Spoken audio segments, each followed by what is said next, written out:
explain how the U.S.-Peru free trade agreement fits into all of this? I remember during one of the debates, then Senator Obama, running for president, said he was not for the Colombia free trade agreement because of the killing of unionists, but he did see the Peruvian U.S. Free trade agreement as a model. Unfortunately, the process of the implementation of this free trade agreement, the president was given executive powers to pass laws to implement the free trade agreement. Using that excuse, the government passed these laws that take away indigenous rights and create a threat to the Amazon rainforest. And the government here has been standing up and saying that it can't repeal the laws because they're necessary for the free trade agreement and the development of Peru, and they're positioning the indigenous people as being against free trade and development, and using the free trade agreement as an excuse for passing these laws that undermined the indigenous rights. Many of the newspapers in Peru, they're not mentioning the indigenous killed, the indigenous people who are killed. They're just talking about the police who are killed. How is information getting out to the rest of Peru? Unfortunately, everyone here is furious with the media. There are a lot of upset people in the region coming there as visiting Boa Chica as foreign press yesterday. People were gathering around our car, very angry, shouting because we're wondering why the media is not covering the indigenous deaths. What we're seeing appears to be a government manipulation, trying to present this as all about dead policemen and presenting the indigenous people as savage, as barbaric.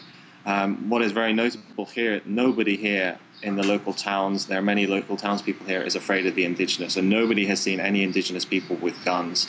Everyone here is very afraid of the police. They're very afraid of the government. People are afraid to speak because they're seeing the huge manipulation of information, and they're worried what will happen to them when they recount what happened and the message starts to get out. And finally, Alberto Pizango, who we just heard and watched on this broadcast, leader of the National Indigenous Organization, the Peruvian Jungle Interethnic Development Association, in hiding right now after a judge ordered his arrest Saturday on charges of sedition and for allegedly inciting violence.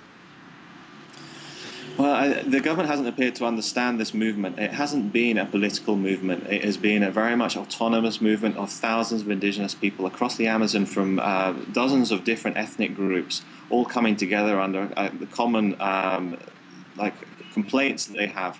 And the indigenous leaders, rather than inciting these people, have been trying to keep them organized and trying to keep them focused and trying to maintain the peace.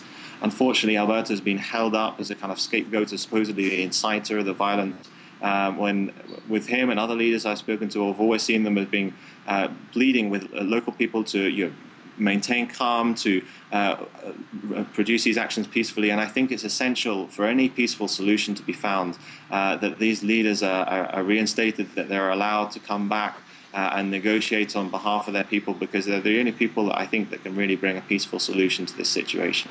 Gregor McLennan, thank you very much for joining us, speaking to us by Democracy Now! Video stream in the Amazon in Bagua, where the massacre took place this weekend. We'll keep you updated on what is happening in Peru through the week. This is Democracy Now!, democracynow.org, the War and Peace Report. Back in a minute.